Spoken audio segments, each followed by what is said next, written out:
You are watching Leicester Till I Die TV.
Watch us on YouTube. Listen on your favourite podcast platform. Or ask your smart speaker To play the podcast Leicester Till I Die. Hello, good evening, good afternoon, good morning, good day, goodbye. Hello, depending where you are in the world. Welcome along. This is LTID TV from Leicester Till I Die, and it's the sloppy second show. And I'm not just saying that because Kate's on. We've just done, obviously, the draw for the FA Cup quarterfinals, which, sorry, Craig, you're not in. And we've got, if you don't know, Chelsea or Leeds away. Chelsea, of course, who I've got history with in the FA Cup, and Leeds, who we've got history with in the league. So I want to say a really, really hello and a special good evening to all those Leeds fans that I'm sure are in. I do love the fact, I don't know if anybody saw, or if you haven't checked it yet, go to the bbc.com/LTFC. Thank you, Kate. Better late than never. And check out my Tuesday. Yes, twice. No, it's only just the one, not the two. You put me off now. My fan views when I have a little dig at Chelsea and Coventry. And I love the fact that I put it up on Twitter and I got all these Leeds fans. Oh, you're still going on? It's 5 days and you're still going on about it. Well, A, guys, I had to write it by Sunday. And B, it's not my fault they publish it on Tuesday. So the funny thing is, though, Leeds fans, you're still on a Leicester City site 5 days afterwards. Now, who's sadder? Me for still going on about it, or you for still coming on an opposition view? And A, being surprised that the presenter of that Leicester City channel is a Leicester City fan. But, hey, we're talking about Yorkshire, aren't we? Look, if you want to know, I went to the match last night. What a performance. We're going to be talking about it in a second. I was going to do a match day vlog. My God, are they a pain in the arse to do. I did not enjoy the game as much, basically because every time Leicester attacked, I was trying to get my phone out in case we scored. So I didn't enjoy it at all. So I'm not uploading the match day vlog. But if you want to get over to my TikTok channel, which you can just see in the corner, oh God, there, go into that bottom corner. It's the black one. Follow me on TikTok and you'll see various clips of, the game, to be honest with you. If there are any Bournemouth fans in the chat, can I just say, don't want to disturb you. It was very quiet last night. And I know you were probably having a little doze, but if we could have heard you sing at all, it would have just created a bit of atmosphere. And again, if you go onto the TikTok and check, you will see that at one point, Leicester City had our fans were split into two sides, and you'd got the right-hand side singing to the left-hand side, singing back at the right-hand side, who was singing to the left-hand side. That's how bored we were with Bournemouth not coming in. Tell you what, he's going to get his own back on me when he comes in. This is the Bournemouth 0, Leicester City 1 FA Cup 5th round review. Will be joined by Kate and Craig straight after this. It didn't happen in 49, 61, 63 or 69 when they reached the final. But the class of 2021 have delivered. Leicester City are FA Cup winners at last and are history makers at Wembley. Leicester Till I Die TV, home of the FA Cup winners. And indeed, welcome along to everybody. Nate heard a familiar voice on the BBC Radio Leicester. I haven't listened to it yet. I need to listen to that. I've got the link. I will go and do. I will lay in my bed tonight and listen to your sultry voice, Kate. That'll be the last time you do that. I'll tell you now. Don't think about it too much. Thanks, Nate. Appreciate that. Greg, welcome along. Thanks so much for coming on, mate. Up the Clarets in all departments is your channel. The link's in the description below. Up the Clarets? That's the second time I've said that. Well, do you know what?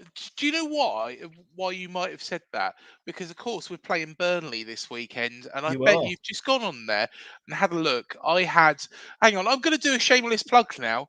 It's called Up the Cherries in All Departments, and we've got a preview show with the King of Shopping TV, Andy Hodgson, and for a special treat, and I'll tell you what, he does a good job. I got Andy to sell Burnley to the Saudis. Now I know that's a fucking hard job, but there we go. He did quite a good job of it. I'm very, very impressed. Can I just say, is that what all your fans were doing last night? Because you were making no bloody noise whatsoever. So were you all on your mobiles like this? I mean, I know normally you're all kind of watching porn and what have you, but you kind of like, shopping channel. Oh no, look, hey guys, they're selling a 3-in-1 mop. It's half price, $9.99. Get on to QVC now.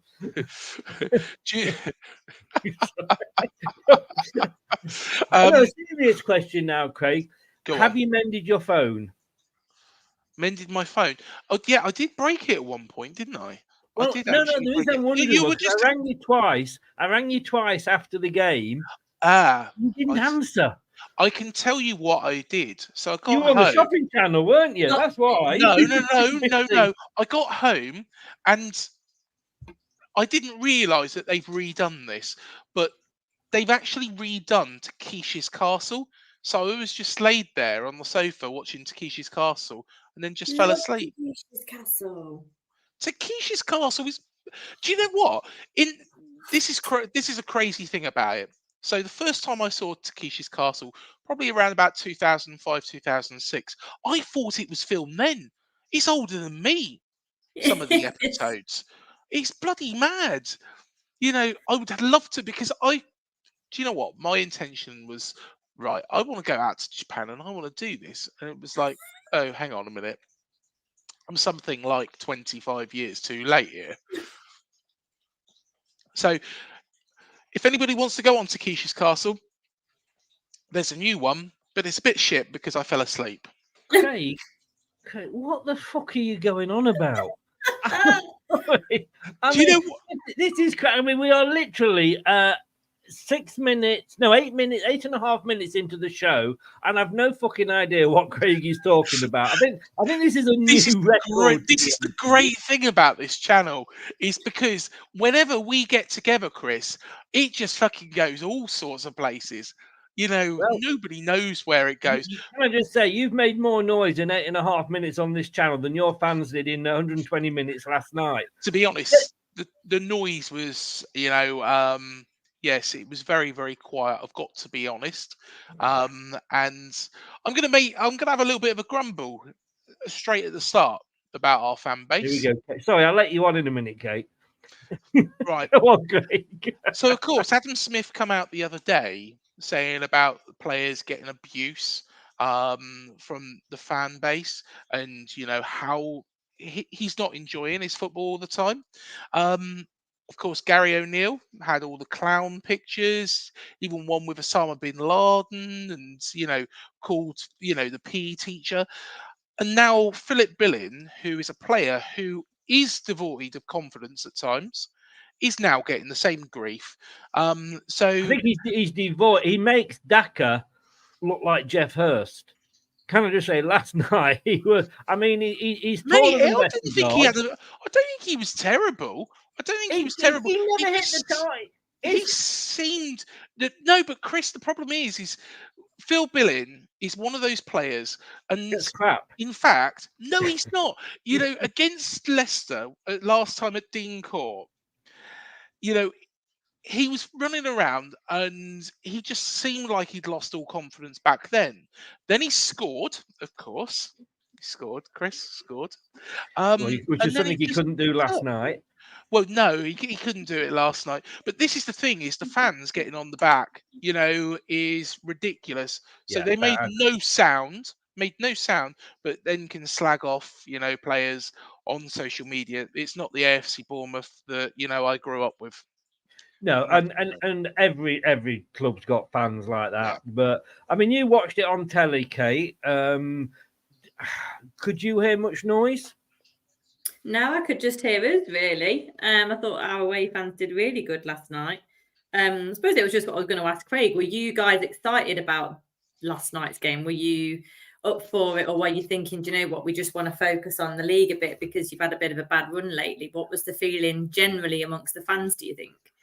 Was that part of it, do you think? Or Generally, I wanted a cup run. I wanted to get to Wembley. That was my intention. The last time we got to Wembley was 1998. Of course, in 2003 we got to the Millennium Stadium in Cardiff. But to get into an FA Cup semi-final or final, really, I honestly think that it should only be the finals that are hosted at Wembley. Yes, same? I agree. But to have that opportunity, I was looking forward to that. I think there was an element of our fan base that thought, yeah, this is just an FA Cup game. It's not really important, which I think is a load of rubbish, really. I think, it's a competition that we've never won, never got close to winning. And it would be, a great achievement. And plus, we want a Wembley day. We want a Wembley day, until how it Just to feels at the interrupt moment. you there, sorry, mate. Sure. Leeds had gone 1-0 up. Chelsea yeah. have now pulled it back to 1-1. We are. So that's obviously we're going to be playing one of these in the next round.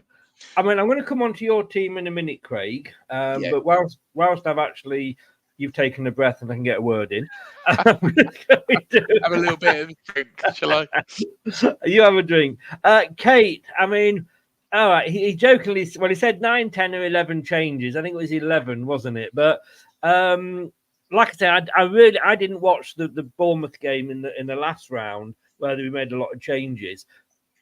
I was dreading the worst. And I know when I looked on the bench, there was a couple of youngsters on there. But as a starting lineup, yes, all right, Vestergaard, apart from him, it basically isn't our starting lineup if everybody's fit. But it's still a damn good starting lineup, isn't it? Yeah, I was quite encouraged by it, really. I mean, a lot of the fringe players like Hamza and players like that were obviously included, and Cody. I thought Nelson may start to give a bit of a dress rehearsal for the defensive. And that Vestergaard's going to miss the next 2 games.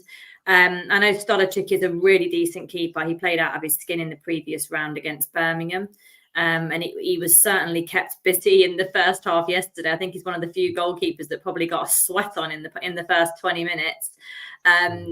Bournemouth kept him busy. He made some of his own mistakes as well, which we got away with. But yeah, I was really encouraged. I thought, I know a lot of people loved Hamza's performance overall, but I do feel like in that first half, Hamza was getting caught out. He's not the person to cover that Ricardo position where he comes into the middle when we've got the ball. So that was a worry, and Hamza did get caught out a few times, and he's just not quite good enough on the ball for that responsible position. But having said that, when Ricky P came in on the second half and has resumed his normal position, Hamza obviously moved forward a touch and he did brilliantly. But, Pratt's another good player. Eunice is another good player, although he just wasn't particularly great last night. And then we just brought on a couple of big guns in Ricardo and JJ. And that, there was half a dozen or so that just didn't travel at all. So we did really well. I was really, really pleased. I was disappointed not to see the young lad cover because I thought he was really good against Birmingham. I thought he might get a shout. I think Reiki was getting caught out a bit, hence he got substituted.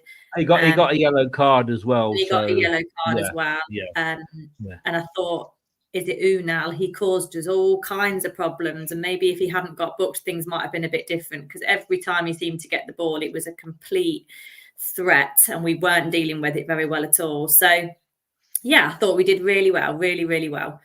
I love football, and you're still there. What you were saying about Chowdhury and Spencer's come on and said, I thought Hamza was brilliant. I mean, it is a game of opinions. I thought he was all right. So he was brilliant, but I think if you think about the first half, because we had 75 more minutes of play after half time, that completely eclipsed his first half performance, and he was superb. But those first 45, he gave me the trembles a bit in that Ricardo position, because Ricardo was just class, and he showed that last night. It wasn't to take anything away from Hamza. It's just I don't think he's quite good enough on the ball for that position. But after half time, when he changed, he was absolutely brilliant. And heroic performance, him and Vestergaard, really.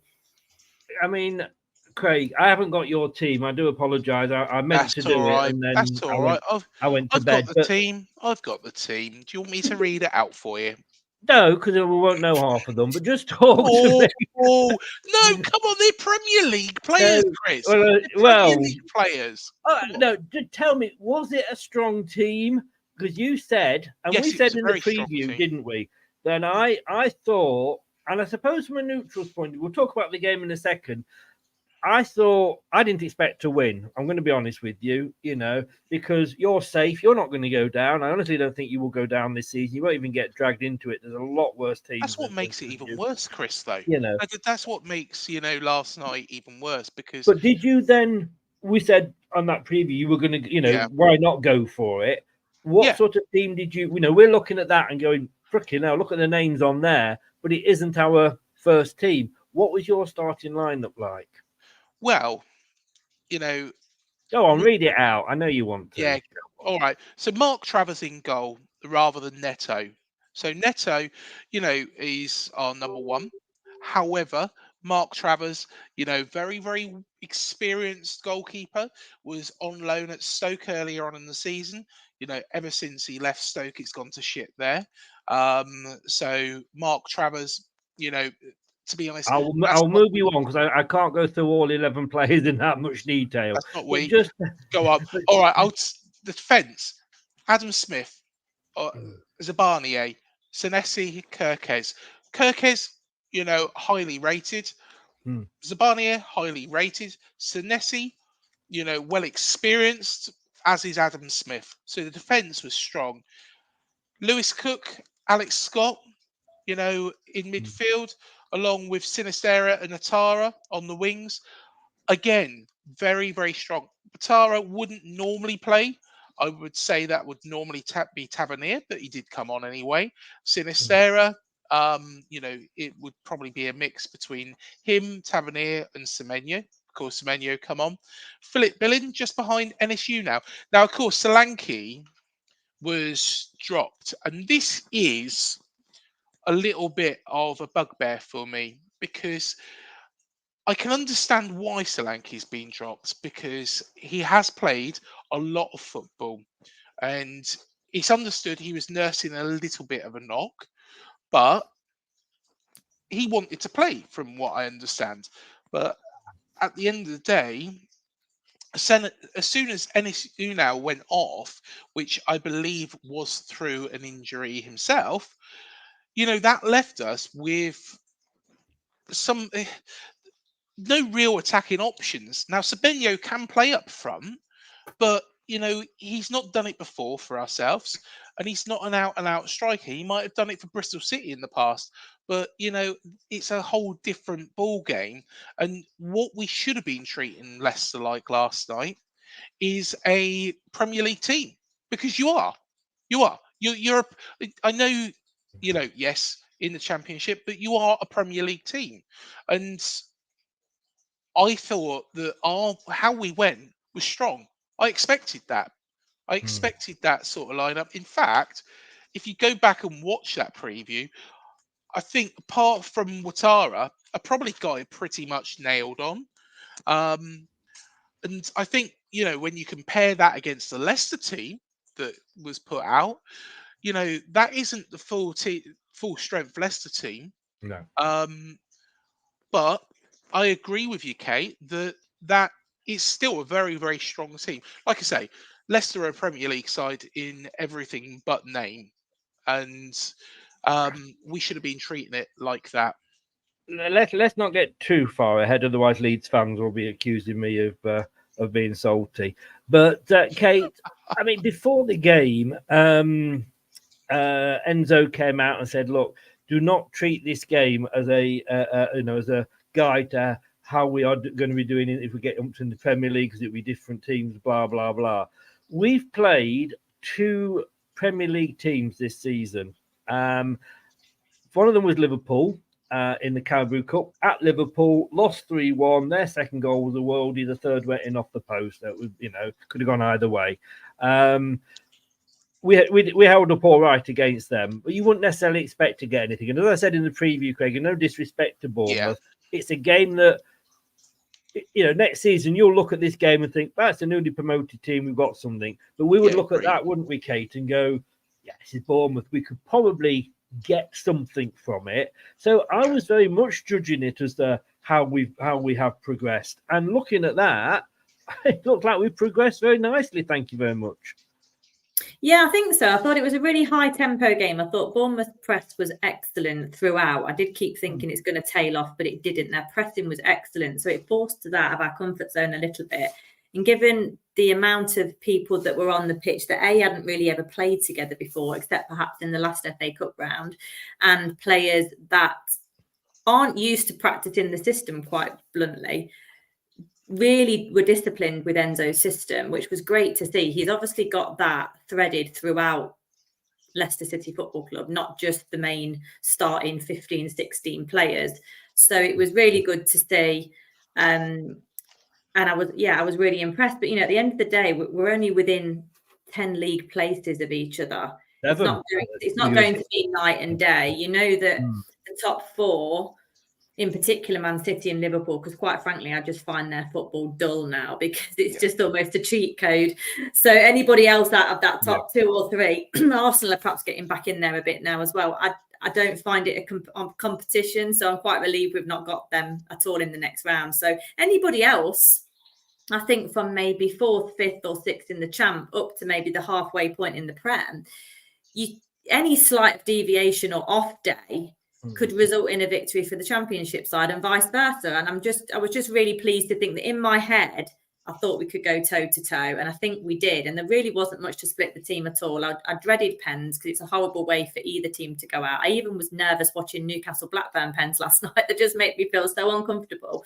Well, you used to be a Newcastle fan, of course. So I did. Understand that. I did a long time ago. Sorry, you walked into that one.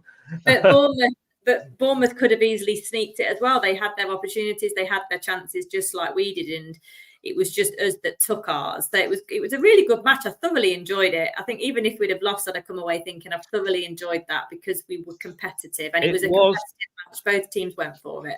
From a neutral's point of view, it must have been a really, really good game to watch. From the outset, Craig, did you go to the game, Craig? You did, didn't you? Yeah. I thought I heard you. Oh, sorry, no, that was. I do sound like a foghorn. I do sound like a foghorn, to be honest. At the start,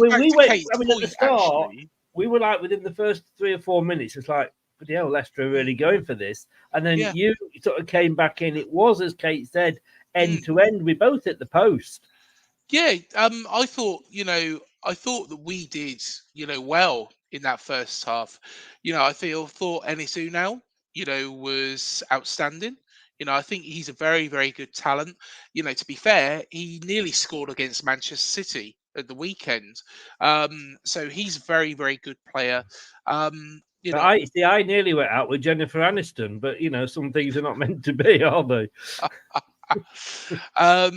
But yeah, I thought, he was very, very good. Was it Aggen that stopped him from scoring? I thought, he had a very, very good game.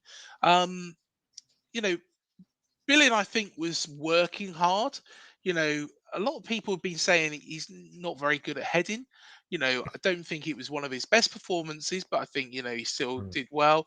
I think Ouattara did well as well. I mean, we can only go off what we saw last night, in fairness. Billing's not going to be able to be judged on his heading ability if he's taking corners, is he?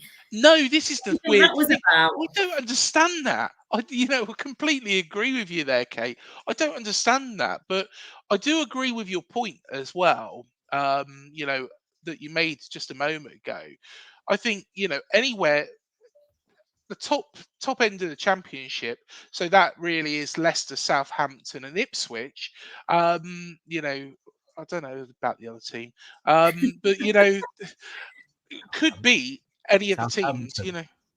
Yeah. Well, no, let's leave them out as well. Just Leicester and Ipswich. Hopefully those will be the two that get automatic. But I want to wind it up. All those Leeds fans. Just remember, up the clouds. I mean, he said again. Oh, here we go. Up the cherries in all department, Leeds fans. That's where you need to get over to. Yeah, I mean, it was a very exciting game, and I was surprised. And I know that your singing section, you said, is at the far end of the ground from where we are, but it was so quiet. And like I say, check my TikTok out. You will hear the Leicester fans. We were singing to each other. It was that quiet, and I've got to say, and we've not. Sometimes at the King Power, it's like playing in a library. The home fans and away fans will always make a lot of noise. I tell you what, it was a terrible atmosphere, that 1-0 defeat that you had from ourselves. Yes, it was. It was awful. That was horrendous. Yeah. But I did kind of, it was a sellout virtually, wasn't it? And I just thought, do you think, had the fans got behind Bournemouth, because it was very even, the stats. Yeah, 49% possession to you, 51 to us. 27 shots for you, 22 to us. 4 on target for you, 6 from us. No goals for you, 1 for us. Sorry about that, but just get that in. But had the crowd actually, as the home crowd, got behind, it might just have made that bit of difference for you. To be honest, sometimes the atmosphere has been absolutely terrible at Dean Court, and I don't know why. I honestly don't know why. Even when we're playing very, very well, it sometimes is a bit flat. Could it have made the difference? Yeah, most definitely could have.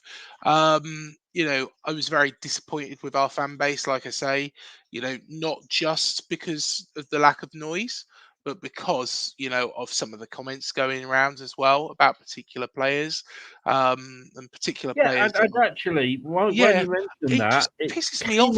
Honestly. But Brad said a Bournemouth fan on BBC was picked up shouting, I heard that. Pathetic. It was so clear. He must have been right next to the microphone.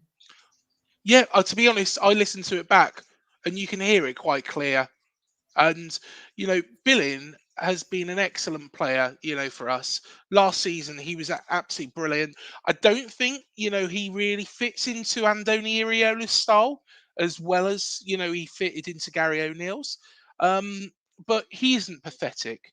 He isn't pathetic. And Adam Smith was well within his right the other day to say what he did. Some of our fans need a checkup from the neck up, put nicely, because at the same because reality check, really, isn't it? Exactly. Well, where's this club come from? We've not. I just don't understand it, Chris. But oh no, we're the same, aren't we? I mean, when you look, we are not a big club, despite what we've achieved in the last 9 seasons. Well, yeah, it's all relative, but I don't class this as a big club. I really don't. But people are expecting us to compete with Man City and Newcastle, Kate, don't they? And I will criticise players. It's what we do on these channels. It's not always what I think. A lot of the time it's to create discussion. But while they're on the pitch, surely, Kate, give them your support. Yeah, absolutely. I think we're just in that era where people want instant results, instant turnaround, instant effectivity. That's why managers get sacked really quickly. That's why people like Jamie Carragher and Gary Neville make name for themselves, because they're really dramatic and exaggerative of the game and just make sort of mountains out of molehills about every single decision that's made on the pitch. And then it does filtrate through to the fans, and the fans are like pundits themselves on the pitch. And it goes down to schoolboy type of level as well, doesn't it? You get the angry parents on the side of the pitch, etc. But it's frustrating. Oh, yeah. And when no player goes out there to be crap. Absolutely not. You have a few perhaps where they're trying to get out of the club and there's perhaps a small attitude issue. But I never ever feel, even with Tielemans last year, players like that, I never felt they came on and didn't try, because no professional player would do that. No. So they can have a bad game. They can have a bad game, and they can be perhaps a bit below par for a period of time because perhaps their heads have been turned. They're human beings, but that's not going to get the result that you want. So it's completely counterproductive for me. And it doesn't mean you've got to blow smoke up their arse either, but don't yell things like he's pathetic, because he's not. I mean, to be honest, a different day, he'd have made absolute chaos in our penalty area. It's just, and you can't have your best day every day. It doesn't work like that. I think, in fairness, Craig, had your players had the shooting, I've said this a lot in the Championship this season.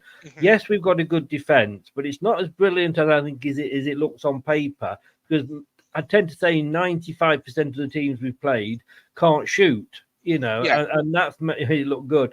And I think yesterday, had you had the look the other way, I know, right, you hit the post there, and so did we. But, when you look at how many shots you were having, if you just got your eye in, we could have easily, the result could have been the other way, and by 3 or 4. I think really what we needed, and what the game was crying out for from our perspective, was Solanke.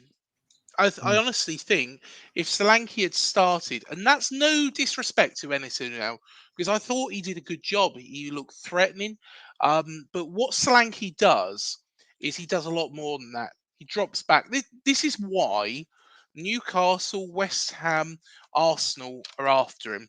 What he'll do is he'll drop back into a position. He'll create things. He's not a greedy striker. He's quite creative. And I think that if he was doing that, it could have been a different scenario. Like I say, that's nothing against Enisu now, but he would have opened things up for Billing. I think Billing maybe was a little bit lost behind Enisu now. That will come with time, because, of course, they don't. Ennis is new to the club, and Phil Billing has been out for a period of time. And is this a missed opportunity for Bournemouth? Yeah, most definitely. I think, if we look at the tie that we would have got, and there, of course, there's no guarantees in that, but if we got that tie, I think Leeds, we would have thrashed Leeds because they're crap. But that is not what you hear, and not necessarily the thoughts of Leicester till I die. They are personal opinions. And Chelsea have just gone 2-1 up. Hello, Leeds. Just as you said that, Chelsea gone 2-1 up. What a shame, Leeds. Oh, that's a shame, isn't it? Yeah. Actually, having said that, I've been watching this game. I am. I've been watching this game, and I've not been impressed with either team. But to be honest, that's the thing. Is I think that we are capable of beating Chelsea. I think we're capable of beating Chelsea and then getting through to Wembley, where no doubt we'll play Liverpool, or Man City, and that be it. But, I think it is a missed opportunity. It's a missed opportunity to get within touching distance of Wembley. Who knows? You've had, of course, yourselves, you won it, a couple of years back. And to be honest, I don't see that as a fluke. I saw that as well won. I thought, this was when Leicester were playing very, very well, and were quite dominant. I know that it tailed off a little bit after the Premier League win. It was always going to do. But, I think Leicester was still quite dominant, still quite progressive. It was only in that final season where it kind of collapsed. under Bodger. But you look at also the other teams that have won it. Cardiff and Millwall have been in the final. Portsmouth and Wigan have won the thing. Brilliant win for Portsmouth. What a fantastic club. Yeah. But at the same time, when you look at it that way, why could we not have done what Wigan did? No, indeed. Hopefully not get relegated the same bloody season. No, Who knows what they did. But at the same time, why Nate's asking there, Billy. Nate's asking, well, they also resting. They're asking about Dak, and we'll come back to that later, Derek. But Nate, he is injured, is he? Yeah, and Solanke wasn't even on the subs bench. So is that a bad injury? It's stupid. Could he have made the subs bench? Yes, he could have made the subs bench, and I think he wanted to play, but I don't know. See, Iriola, I've got to be honest. He's done a very, very good job of turning this around. I said back, after that Everton game that he needed to go because I just didn't think it would work. Now, what he needs to do again is adapt because we're going through a bad run of form. We have now got games. We've got Burnley this weekend. Now, like what you said earlier on, Chris, when you look at your fixture list next season, you'll look at Bournemouth and say, that's a winnable game. I look at Burnley, should be winning that, regardless of if it's at Turf Moor or not. I think we should go there and win. Then we got Sheffield United at home. We got to definitely win that. Then we got 2 games against Luton in a row, pretty much. We should be getting at least 4 points out of that. Yeah. So at that point, we've got the 10 points to keep us safe. We're then on 38 points and kick on. That's without, the Wolves game. And I think as much as, I do admire him and, got a lot of time for him, I think we owe Gary O'Neill one. Yeah. I think we do. Before we get into Gary O'Neill and start a half-hour conversation on him, let's move on and get Kate. 22 shots. And I don't mean this as a disrespect to Bournemouth, but when I was sat, obviously, behind the Bournemouth goal for the first half, behind our goal, for the first half, and I never actually was sort of hiding behind my hand. I never thought that they could get one here. I felt reasonably confident, but then at the other end, it was Leicester again, wasn't it? Plenty of chances, just not doing what we should do, which is put the ball in the back of the net. Yeah, I think so. I'd probably argue that we had the better chances of the match where you would think they were more likely to score. But similarly, I think Bournemouth had much more play inside our penalty area. We didn't have a lot of play inside our penalty area. We had good chances, like balls coming in. Obviously, the Marchal and Cannon, and who else was it? In about 30 seconds, there was 3 incidents where we could have scored. So there was that kind of thing going on. But Bournemouth had, particularly in the first half with Enes Unal, they had so much activity in our penalty area. And there was a few oh my God moments. And it just went wide of the post or shooting from the penalty spot pretty much. And it blazes over the bar. There was probably 3 of those yesterday where you've got to do better. You've got to hit the target. And Stolarczyk dealt with corners really well. I think there was 3 corners that came in that I think could have gone straight into the goal. He sort of had to claw out literally off his line. And Hamza cleared one off the line as well. We forgot about that one. There was opportunity. It was much more of a melee in our box, whereas it wasn't in the Bournemouth box. I felt like they had it quite controlled and they defended us really well. But we did have Bournemouth had better chances. 11% of their shots were within our 6-yard box.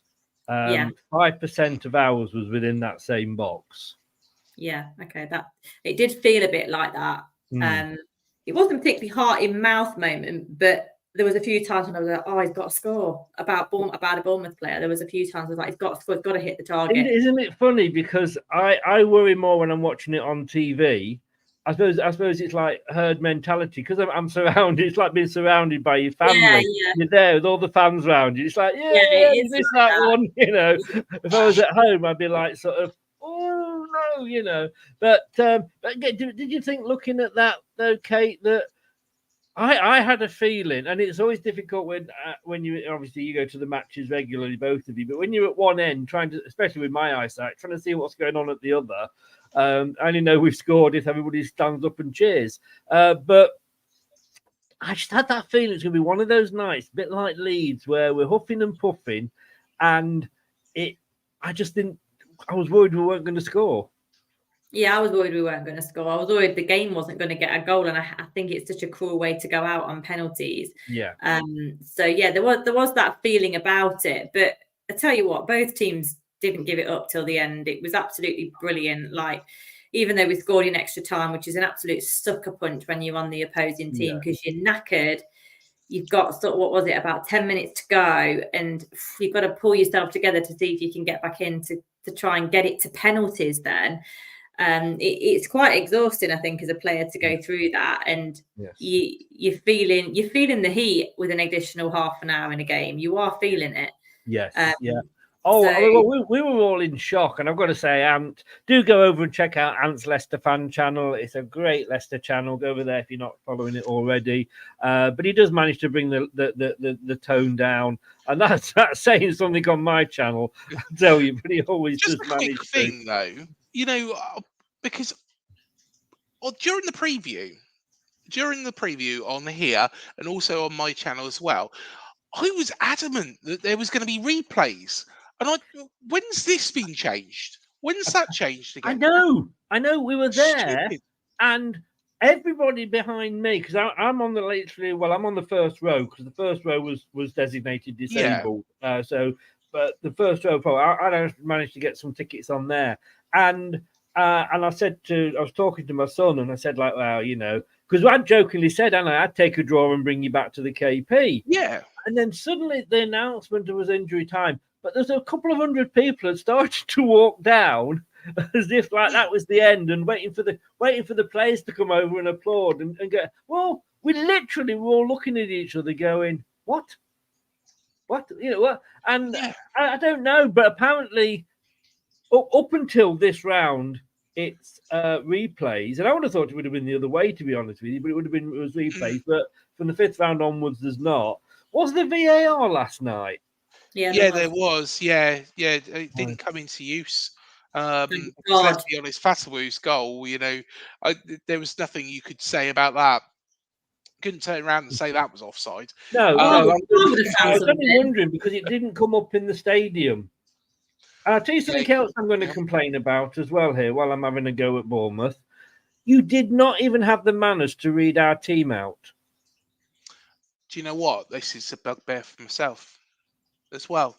Yeah, well, you want to know, don't you? I think we should. Yeah, I think we should. You want to know who you're playing against. It's because everybody's got those nowadays, and I think it's. That's rubbish. I've only ever heard that, and obviously I've been to Bournemouth a few times over the years. I've only ever heard that at Bournemouth. I mean, we used to do it. You name the team, and then what would happen is the Leicester team would be announced, and all the probably not Bournemouth because they don't make any noise, but most home fans are going boo boo to all the team. I mean, I didn't miss it, did I, Kate?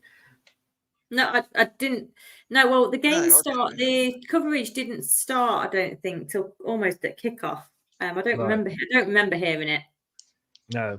They did the Bournemouth first, and I thought, oh, here we go. Just to confirm, nothing, not a thing. But I think everybody's got smartphones, but the thing is I prefer. Mine don't work in the stadium. Mine doesn't work. Exactly.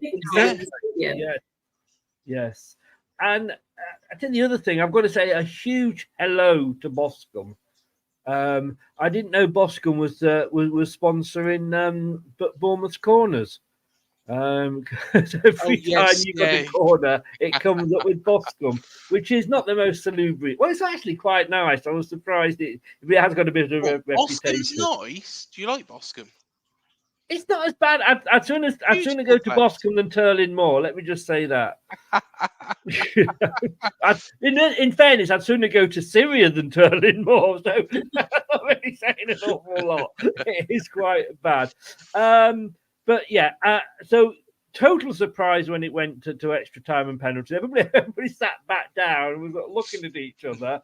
And funnily enough, I mean, what a great time to score, though. And we'll come on to the goal itself in a second. And sorry, this is going to be a painful time for you, Craig. But what a great time for us to score a goal. Literally, I'm doing the thing on my phone, and it was literally, I think they blew for the half time while I was describing the goal. Yeah, it was a great time to score because it's so easy, I think, for just extra times to fizzle out into nothing because it's so edgy and no player wants to make a mistake. So it just brings about a different take on the game, I think, particularly the second half of extra time. But you would never have known. I mean, the second half of extra time, it was like the first 15 all over again. It was end to end. It was pretty panicky. It was pretty fast. And we wanted another. Vestergaard goes on this run from absolutely nowhere. I think the guy could have run through a forest in Vietnam's war. I think the crowd was singing, unbelievable, just absolutely unbelievable. The crowd were actually singing. If Vestergaard scores, we're on the pitch. I was going to drive down to Bournemouth if Vestergaard scored. I couldn't believe it. I was like, what does he think he's doing? He looks absolutely great. I loved it. I think he was probably just so sick of Eunice messing up. He's like, right, sod it, I'm having it, and I'm going for it. And to be fair, I mean, I think Alex Scott cleared the dink over the keeper. He played really well. He played really well, Alex Scott did. I don't know how old he is. He doesn't look very old, but I thought he's only a youngster. He's a kid. He was a really good player. He's outstanding. You know, he will play for England. He will play for one of the top teams. We're not going to have him very long, but we've got to enjoy him whilst we have him. Enjoy it. Yeah, he looked really good. Even on a booking, he didn't seem particularly phased. No, he's really he signed from Bristol City in the summer. You know, I think it was well spent. I think how much did it cost you? 25. Okay. 25. But at the same time, I was a little bit concerned. 25 quid, that was a bargain. 25 quid. No, 25 million. But the thing was I thought, wow, is this a bit of a risk? He is a youngster. You know, he hasn't played at this level before. You know, playing for Bristol City in the Championship and then coming up to Bournemouth and playing against Man City is a whole different thing. But, you know, he's an outstanding player. And like I say, he will go to the very, very top. We won't have him for very long. And how he actually... 25 Freddos. Probably still buys he still probably buys Freddos, to be honest. Yeah. He's that young. When you look at that goal, I mean, I'd literally, Craig, just said to my son before, thank God we've not got the golden goal. Because, you know, and he goes, "Oh, I love the golden goal." And obviously, once I couldn't stand it. It was awful. Yeah, please, can we have the golden goal tonight?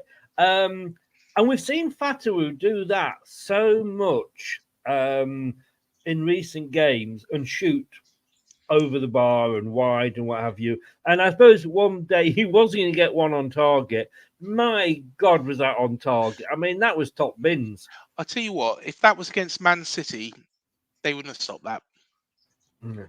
It doesn't matter who it was against. No. You know, I've just seen a friend at the gym and he's just said to me, the keeper should have stopped that.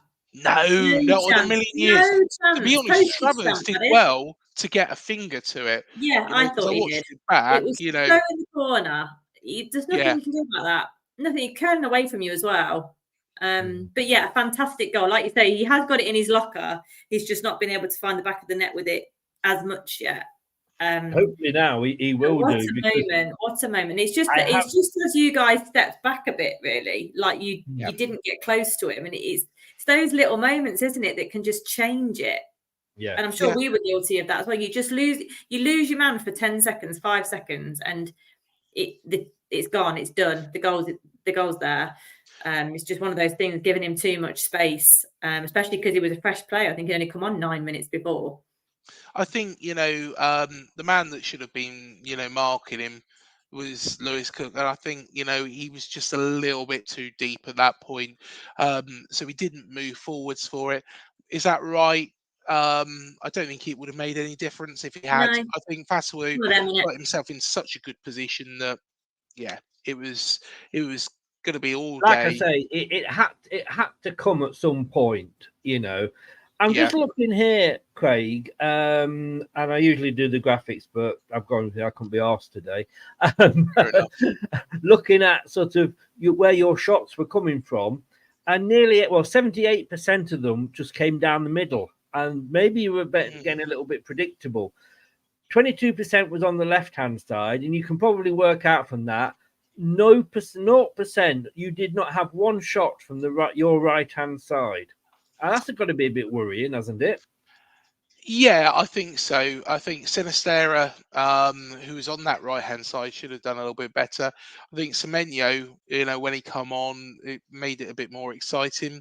It was a little bit one dimensional, to be honest. Now you mention it, and thinking back, I think that's why Clivert come on. I think that's why Tavernier come on, just to open it up a little bit on those wings. But yeah, it was. Is that a common problem? No, no. I would say normally that's probably one of our strengths is balls coming in from the wings. Getting the ball across into Solanke, where he'll drop back, or maybe that's what we were missing last night was that creativity of Solanke just dropping back into that hole, which then brings in other players. Enisu now, is a different type of striker. He's a striker that I really do hope we sign, but he is not a replacement for Solanke. He's a complement for Solanke, and he's a complement that means that we can play in a different style. A little bit like Kiefer Moore, was where Kiefer Moore is a target man. You try and play Kiefer Moore like Solanke, you're going to it will actually become a joke because Kiefer Moore's not got the pace. And, that's not me being nasty or abusing him or anything like that before any Bournemouth fans jump on it and say, oh, yeah, you can do it.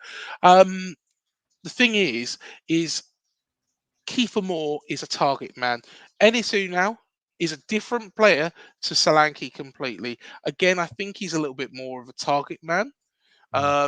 But he has got a little bit of pace. He's a bit of a flair player. I was surprised when I saw that. But the other thing that surprised me, Kate, was when I'm looking at the action zones, 34% was in the middle third, 23% was in Bournemouth third, 43% was in our third. I thought it was a bit more evenly distributed than that. I don't know if it looked different on the telly. Yeah, I'd have thought it would have been a bit more evenly distributed, I guess. Yeah, that was quite surprising. Two players I want to talk to you about, Kate, and then we'll come on to sort of picking man of the match and what have you. Is first of all Eunice. He had his Dakar boots on, I must admit, yesterday. And you're probably going to laugh at me now, but I actually picked him as my man of the match. Because that says it all. But no, to me, he was creating so many chances. He was causing problems. He had the ball at his feet and he would run at the Bournemouth defence. Right, he hadn't got the finishing, and we know he can score goals because he has done for us. But he was all over the place. And we said, like you said earlier about the players being knackered. When that final whistle went after 120 minutes. Bournemouth, as well as Leicester, the players just dropped on the ground, absolutely knackered, just laid there on the ground. And Eunice ran his little socks off for me. Yeah, he ran his little socks off. I completely agree. He really tried to open it up and take it by the scruff of the neck. But when you say he caused a problem, for me, he just caused a prob. The lung bit wasn't there because he couldn't finish it. And it doesn't mean score or shoot. He just seemed to have this. I've not seen it with him before. Do you not think, though? Do you not think? And I take totally on board the fact that he didn't know when to let go of it. So many chances. Yes, that's a good point. And he did. Oh, he I said, position, and then had his Dakar boots on. But look, when we lost to Leeds, their last two goals were deflected. Yeah. So if you've got somebody that's getting into that box, the chances are A, he may be brought down for a penalty because they can't get the ball off him, or B, he'll shoot and not on target, but it might just hit, someone, Bournemouth defender's arse and go in. Yeah, And if absolutely. you're not doing that, I'd sooner him do that and miss than not do that at all. Yeah, so would I. But my point was, I don't think he got to the point where he pulled the trigger. He created the chaos. He drew defenders in. He created spaces for other players, but he didn't pull the trigger to shoot or pass the ball. So you've just created it. You've done the massive hard yards there, and the simple bit of either getting the shot off at the right moment because the defenders were closing in, or laying it off to somebody. He just kept messing up, and that was the most. But I do completely understand where you're coming from. He ran his socks off. His fitness, considering he's not played a lot of football, to do 120 minutes like he did was absolutely sensational. Yeah. And for me, it's hard to. I don't really know this, Craig, but he's a loan player that we're probably not going to be keeping. So to show that kind of commitment and dedication from a loan player who we're probably not going to be keeping was pretty awesome. Him. I think he's our most skillful player, to be honest, technically. But he just, I don't know whether he just got a bit overexcited last night and wanted to be the hero because he hasn't had much game time and you want to show what you can do. And he clearly enjoys playing for us.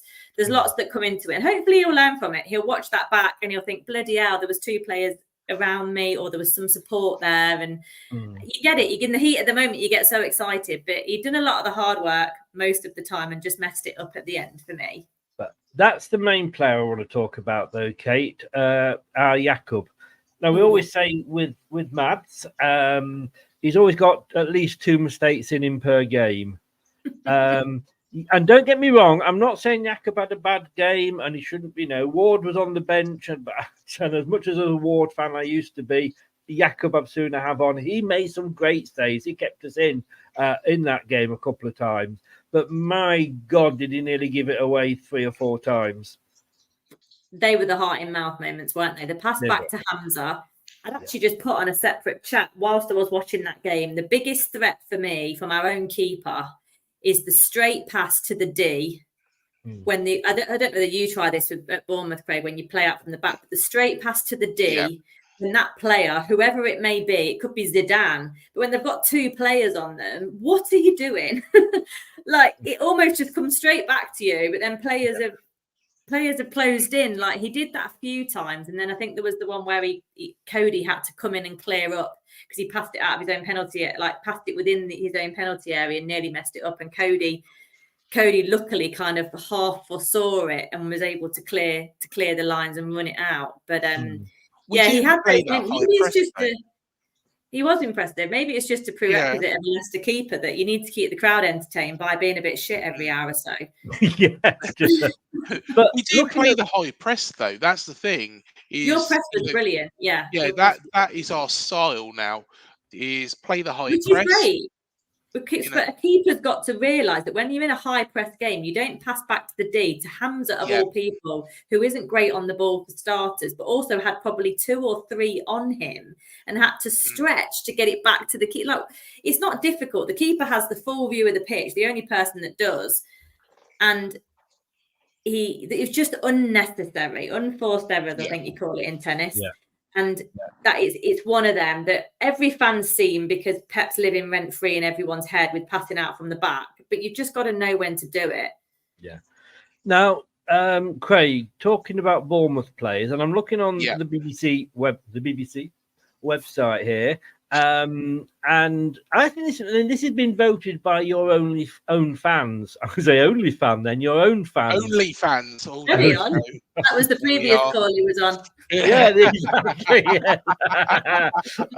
Those of you that don't know, when we loaded up the chat to have a quick chat before we do it, Craig was actually dual tasking. He was on another, was it call that he was on? Yes, and looking a bit flustered he was. He was. I see what double tasking makes you feel like that, though. But no, double tasking makes you feel like that, But looking at this, Craig, not one of your players got over 5 out of 10, and I think that's very unfair. I really think that's very unfair as well. To be honest, I'm saying that as a Leicester fan, but this is Bournemouth fans that have, I think voted. some fans think that we should have turned up yesterday and should have absolutely hammered Leicester. I knew it wasn't going to be like that. I knew it wasn't going to be like that Swansea game. I hoped and expected a win, but did I expect, to Leicester to roll over like Swansea did? No, because let's be honest, Swansea aren't very good. No. Who do you So think was your worst player in your eyes watching it? That's probably being unfair. I'm yeah, being unfair, actually. Well, let me just say that your worst player was. Hang on, I could probably say this wrong. Sinistera. Sinistera. Sinistera. Yeah, Sinistera. Yeah, I wouldn't Do say you know how games. many your fans gave him out of 10? I haven't seen 2.39.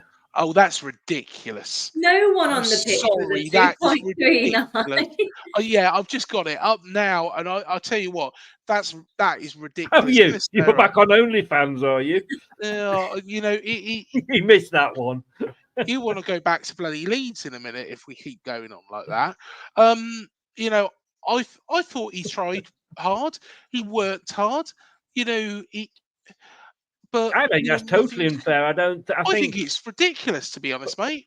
I can say, even, and I'm taking my blue tinted spectacles off here, it was a end-to-end, full-blooded game. Yeah.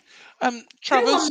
No one messed up at all. Even for our goal, we've just said no one particularly messed up. No. I don't know if these people... or we're off the pace, or we're being done. I mean, Callum Doyle got done on the left all the way through the first half. I thought he had a really poor game initially, but there's no one that you could say stuck out at all. Everyone was pretty similar on both teams, really. Watara's got 4. I say swear some of these people your top player, Craig, Travers. Mark Travers in goal, yeah. 4.93. Now, I'm sorry.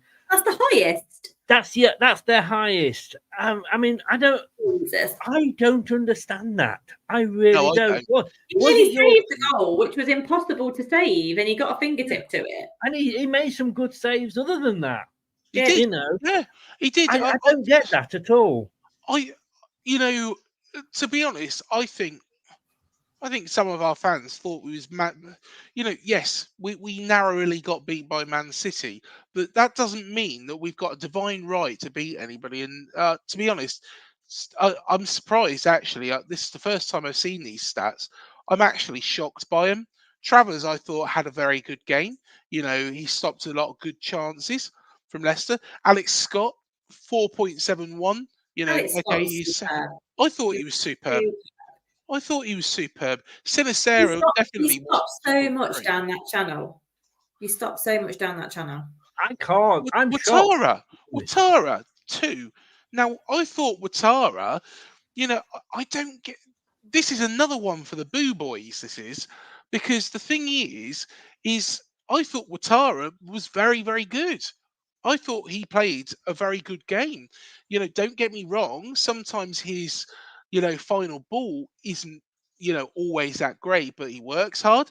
He gets stuck in, he creates things. Yeah. He's definitely more than a scorer of 4.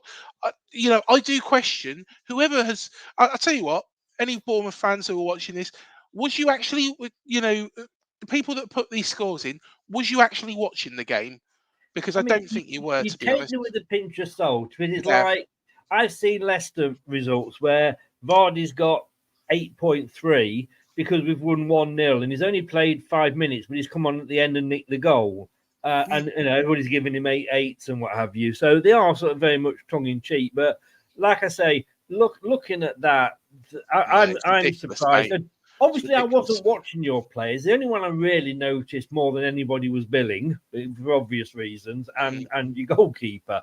But I've got to say, nobody on, as Kate said, nobody deserved 2.39 or even 3. No, I thought he played well. To be honest, I thought Billings, better than 4. I think this is the thing with Phil Billing, and from one I've met him before, he's a very quiet, he's a very reserved man, and he's a confidence person. If his confidence is down, he doesn't perform well. If his confidence is up, then you've got some player on your hands, and it is up to the manager and the fans to keep it at that. And Gary O'Neill, this man that everybody said was, a PE teacher and a clown, and compared him to Osama bin Laden in one of the pictures as well, which was ridiculous. That man who sits in 9th in the Premier League at the moment got the very best out of Philip Billing. So things do change, and I mean, we've seen players, haven't we, Kate? Ndidi and Vestergaard, that our new manager Enzo's got out of that nothing that Brendan could get out of them at all. But Kate, our worst player, and I don't know if you've got it up at all, but our worst player, and this is said by the fans, was Reiki at 6.2. So our worst player was almost 2 points above Bournemouth's best player, if you like. Weird, totally weird. Yeah. Who though, Kate, was your, and obviously we're talking Leicester here because it's the Leicester channel. Who was your man of the match? Vestergaard for me, I think. I know a lot of people thought Hamza was absolutely outstanding, and I'm not denying that. But for me, Vestergaard was great for 120. And Hamza was great for whatever 120 minus 45 is. But that's splitting hairs. I thought him and Hamza were both colossal. I thought they really grabbed the game by the scruff of the neck. And Vestergaard going on that mad run at the end just shows what a difference a season makes. He was totally frozen out by Brendan, maybe rightly so. I don't really know what went on, but it absolutely tore his confidence when he had to step in last season because we had so many injuries at the back. It was unbelievable. He looked like a fish out of water and was so poor. And I know Southampton fans were sorry to lose him, so I couldn't quite figure it out when we signed him and he looked so poor. But Enzo's just played within his capabilities and played to his strengths. But like Craig said with Billing, it's a confidence thing, isn't it? But you want your manager to say, you're awesome at these things. We're going to focus on this because that's where you're unplayable. And these things we're going to try and cover up as much as possible and not get you involved in those situations because you're shit. Unless it's something you can really work on. In that first half, we were obviously sat behind the Bournemouth goal. And those passes he was pinging up to the second half. I mean, you see them on telly, but he was just picking them out, wasn't he? Yeah, his distribution's always been outstanding. He's one of the best players in the team, really. But his positioning and pace and general awareness around the game last year was so lacking in every area. Whereas this year, it's totally different. He's assumed this kind of general role at the back. He's a captain in all but name. And it's great to see. And it just goes to show you when you actually try and work with people and give them a fair crack of the whip, it's like any employment. You get the best out of your player. He's not going to be the fastest guy. Flipping it, I know that I'm faster than Vestergaard. I know I am. But you've just got to make sure you accommodate his weaknesses because, Wes Morgan and Hoos weren't the best Premier League defenders we've ever seen, probably no way near it. But they played within their capabilities. As a partnership, they were solid. And it's what won us the Premier League in part. So that's management again, isn't it? Yeah. And dealing with your reserves and your personnel that you've got. So that's the case for all. I think whether you've followed as much or not, Craig. Your team rating out of 10 is his fairness. Your team rating out of 10? Probably an 8 yesterday. An 8. Right. Now, Craig, I don't expect you to pick a Leicester man of the match. Do you know what? I will, though. No, I will. All right, then. Yeah, I agree with Kate. Vestergaard was solid at the back, really caused us problems, broke down everything. I think he's a very, very good player. And in a way, it sounds a little bit like, situations that we've had here where there's certain players that we get the better out of now,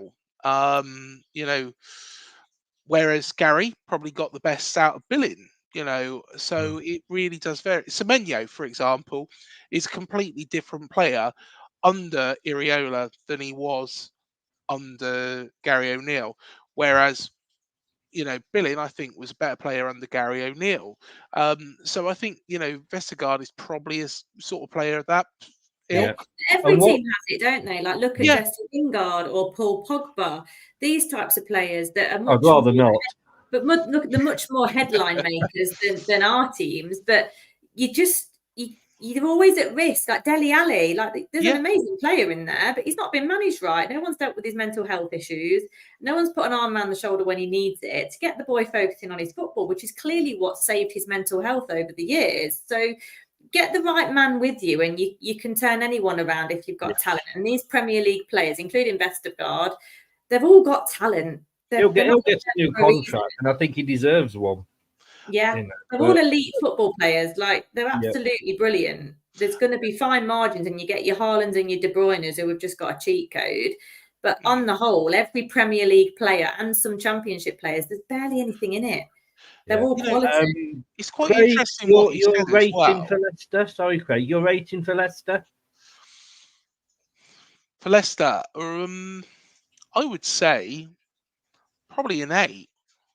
I'll tell you what. I'll give my rating for Bournemouth. I'll give us a 7. I think it was two good teams against each other. I do not get these scores, that have been put on the BBC website. Just go back to previous. Well, I'm going to go back because it's an hour and 10 we've done here, so I want to. Oh, go on then. It's coming to wrap it up now. I'd gone Eunice, as I said earlier, for my man of the match. I went 9. And the thing was with that game, I would probably give Bournemouth 8.5, 9 as well. I think it was that even. And I think if you'd have won it 1-0 and we'd come away, we'd have went fair play. I think it was one of those games. It wasn't, it's not a game. It didn't feel like a game between a Premier League side and a Championship side. It was a game which was, tough. I'm sorry, Craig. I'm going to have to sort of cut in because I do need to go in a second. But thank you. We have a guy that goes to the matches, Alan. Unfortunately, I wasn't able to see him there. I think he was in the right side. I was in the left side.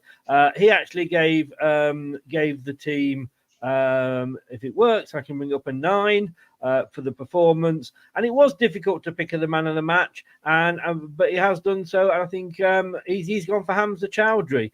And again, I can understand that, but it was one of those games where I think you could pick 5 or 6 that would have qualified for them. But look, we're into the next round. At the moment, Chelsea are leading Leeds 2-1, so it could well be Chelsea that we play. But then again, Leeds fans being in the quarterfinal of the FA Cup's not for everybody. Liverpool have just scored. They've gone 1-0 up against Southampton. Wolves are 1-0 up at Brighton at half-time. And at half-time between Forest and Manchester United, guess what? It's 0-0. Guys, thank you very much. Craig, brilliant. Thank you for taking it on the chin and coming on. That's all right, mate. That's all right. Sorry having to sort of shorten you down. But to be honest, give everybody a shout as to where they can find you. Yeah, of course. So you can find us on UTC IAD AFCB. That's on Twitter, easy to remember, on Instagram. Yeah, exactly. Search for UTC IAD. We've got loads of previews, shows, interviews. Harry's been on. Chickenhead's been on. So yeah, there's loads of stuff. Come and check us out. I must admit, if you do search UTC IAD, it does bring it up because that's how I trace you. And it's of course it is the cherries, it's not the clarets, but you got the clarets on Saturday. We have, yes. I can't see you losing it. Good luck, mate. Thanks very much, as I say, for taking it on the chin. I think you're off to the gym, but I don't know if you are after that red wine I saw you drinking. But all the best, mate. Hopefully, see you next season. Yeah, definitely, mate. Definitely. Thanks, Kate. Thanks, Chris. No worries. Good luck this season. All the best, mate. Take care. I'll see you later. Bye-bye. Very quickly, Kate, we have got QPR at the weekend. Yeah. I mean, they've returned to form a little bit, haven't they? They've won their last 2. Yes. They're fighting for their lives. They're out the relegation zone for the first time in a while. So it will be an interesting game, I think. But hopefully last night was a great way to blow away some cobwebs, wasn't it? And blow away some doubt and any negative mentality, I think, because what a win and what an important win Yeah. Considering the previous couple of games. So it is, and it was against a rival as well in Rotherham, relegation rival. Brian Batch has just gone up the Reds. Obviously a Bournemouth fan, because he doesn't want Southampton to win. A bit of rivalry there. Are you going to the match at the weekend, Kate? I'm not going to the match. No, I've got a 40th birthday party. So I'm honestly, you see, this was it. She always used to go to every match. Then she was on the BBC. And now this is the last one of us to turn 40, so hopefully after then it'll be all right. Let me ask you, you were on the BBC, and well done for that. And Leeds have just equalised. It's 2-2 now. This is getting interesting. I know. Where can people tune in to listen to your I tell you what I'm going to do, actually. While you're just saying how it can be found, I'm going to see if I can just get the link that you sent me.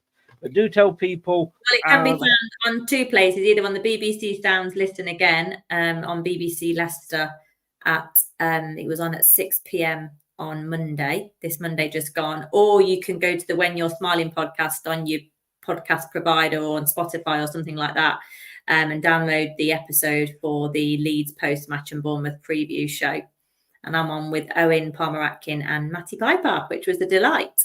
And I'm sure there was no flirting going on at all. Just in case you're watching, Dave. Don't worry, Dave. You're okay. It's going to be all right. I've just put the link in there, so that will stay up there, so you can go on and listen to Kate. Who wish you all the best, Kate. These moments are what we love doing. Absolutely, yeah. It was great fun. I loved it. And to be honest with you, they couldn't have had anybody better on. So well done. And I've got to say hello to Mr. and Mrs. Blakemore, and realising that I think I got their name wrong the other night. I think I was calling them Mr. and Mrs. Blake, wasn't I? The Blake is fine. The Blake is fine. But yeah, Blake is there. Hey, Olive. Oh, please don't tell me your mum's called Olive. No, she's not. Thank God for that. But no, Mr. and Mrs. Well, let's just say Kate's mum and dad. Kate's mum and dad. Hello. That was a bit cleaner today. You see how clean it is when there's no Dave on. Kate, I enjoyed the 40th at the weekend. All the best. Thanks very much. And thanks for coming on tonight at short notice. Appreciate it. All the best. No worries. See you later. Take care. Bye-bye. Bye. Thanks to Kate there for coming on. So do check our link out. I'll put it in the chat. As Ronald says, quite rightly, let's get on a roll again until the end of the season. Come on, Leicester. Thank you so very, very much indeed. If you've been listening on any podcast platform, thank you for lending me your ears. If you've been watching and you've been in the chat, thank you so very much to both channels, ourselves and Up the Clarets in all departments. Apparently Wayne Rooney's just said, I want to manage in the Premier League. Yes. And I want to go out with Jennifer Aniston. Both of us are going to be disappointed, Wayne. But look, we will be back tomorrow, 7 o'clock. We'll be doing a preview with QPR. The R Generation, they did the preview with us earlier. 7 o'clock tomorrow on this channel. Thanks to Craig. Thanks to everybody. And hi to everybody on Up the Clarets. The Clarets. Why do I keep saying that? Up the Cherries in all department. And I will see you tomorrow at 7 o'clock. Take care of yourselves. Have a good day. Please subscribe. And please like the video if you haven't already. And I'll see you tomorrow. Take care. Thanks for watching. These videos are tremendous. You better like them too, or I'll be back. The TalkSport Fan Network is the ultimate on-demand destination for the UK's best fan-led football podcasts, including Leicester Till I Die, independent analysis and reaction for the Foxes faithful. The TalkSport Fan Network, unbeatable club-dedicated content created by the fans for the fans. Follow the podcast on the TalkSport Fan Network.